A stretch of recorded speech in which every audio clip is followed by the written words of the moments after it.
Hello everyone, welcome back to my channel.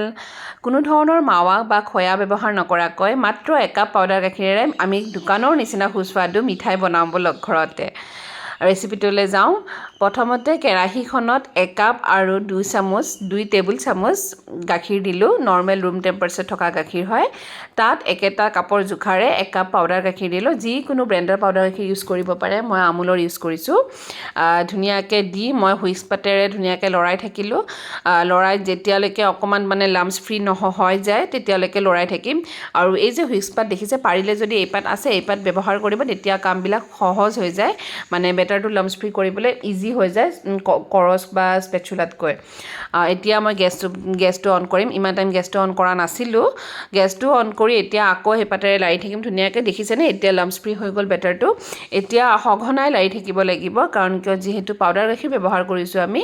Powder গাখীৰ অকণমান কেৰাহীৰ তলিত লাগি যোৱা চান্সটো বেছি থাকে। সেইটো কাৰণে সঘনাই ধুনীয়াকৈ লৰাই থাকিম যেতিয়ালৈকে একে গোট বান্ধি নাহে। এয়া দেখিছেনে, মই অকণমান ষ্টাইল কৰি দিছোঁ দেই, শ্ল' ম'শ্যনত দিছোঁ, মানে আজি ফাৰ্ষ্ট টাইম ট্ৰাই কৰিছোঁ। কেনেকুৱা লাগিছে ডিজাইনটো ক'ব, দেখি থাকোঁ, সেইকাৰণে ময়ো ট্ৰাই কৰিলোঁ। এতিয়া ধুনীয়াকৈ লৰাই থাকিম। একেবাৰে ছাইডত যিখিনি লাগি থাকিব গাখীৰৰ সৰ, সেইখিনি আমি পাৰিলে কৰচখনেৰে ৰুকি ৰুকি দি দিম। যেতিয়া সেই বস্তুখিনি লাগি গ'লেহে আপোনাৰ আচল সোৱাদটো আহে তাৰমানে। এতিয়া দেখিছেনে অকণমান ঘন হৈছে। অকণমান যেতিয়া ঘন হ'ব এতিয়া মই তাত চেনি দি দিম।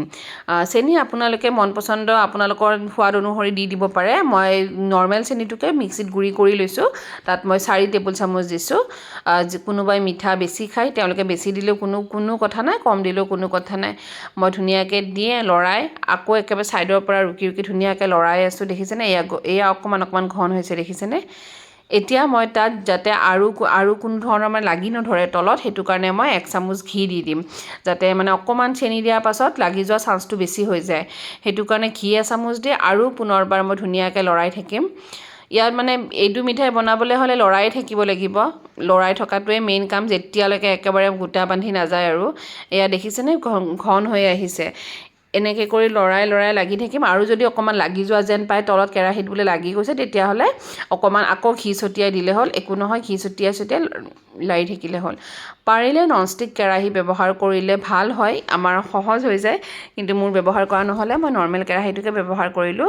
এতিয়া ছাইডত অকণমান মই ধুনীয়াকৈ ব্ৰাছ পাতেৰে ঘি মুচি দিছোঁ, যাতে ছাইডৰখিনিও ওলাই আহে। এয়া হৈয়ে গ'ল বেটাৰটো। এতিয়া অকণমান ঢিলা থকাৰ নিচিনা লাগিব গৰমে থাকোঁতে, সেইটো কাৰণে আমি কাঁহীখনতে থৈ অকণমান সময় তাক ঠাণ্ডা হ'ব দিম, যেতিয়ালৈকে আমি তাক হাতেৰে ধুনীয়াকৈ চুব পৰা হৈ যাওঁ। অকণমান ধুনীয়াকৈ ঠাণ্ডা হোৱাৰ পাছত হাতেৰে চুব পৰা, একেবাৰে ঠাণ্ডা হ'বও নালাগে, জাষ্ট হাতেৰে চুব পৰা হ'লে আমি তাক নিজৰ মন পচন্দৰ শ্বেপ দি দিলে হ'ল। মই লাডু টাইপৰ বনাই, যিটো পেৰাটোৰ নিচিনা, পেৰা যেনেকৈ বনায় সেনেকৈ শ্বেপ দি দিছোঁ। আপোনালোকে বৰফি কাটিং কৰিব পাৰে, ট্ৰে এখনত থৈ পেলাই। মই এনেকৈয়ে দিলোঁ।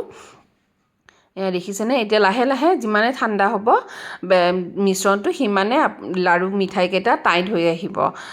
কিন্তু খাবলৈ খুব সোৱাদ লাগে। পাউডাৰ গাখীৰেৰে বনালোঁ বুলিয়ে যে ভাল নালাগিব এইটো নহয়, একেবাৰে দোকানৰ পেৰাটোৰ নিচিনাই লাগে। মই এইটো ফ্লাৱাৰ কাটাৰ এটা আছে, ফণ্ডেণ্ট ফ্লাৱাৰ কাটাৰ, সেইটোৰে মই এটা ডিজাইন দি দিছোঁ অলপ ভাল দেখিবলৈ। ভিডিঅ'টো চাই কেনেকুৱা পালে জনাবলৈ নাপাহৰিব।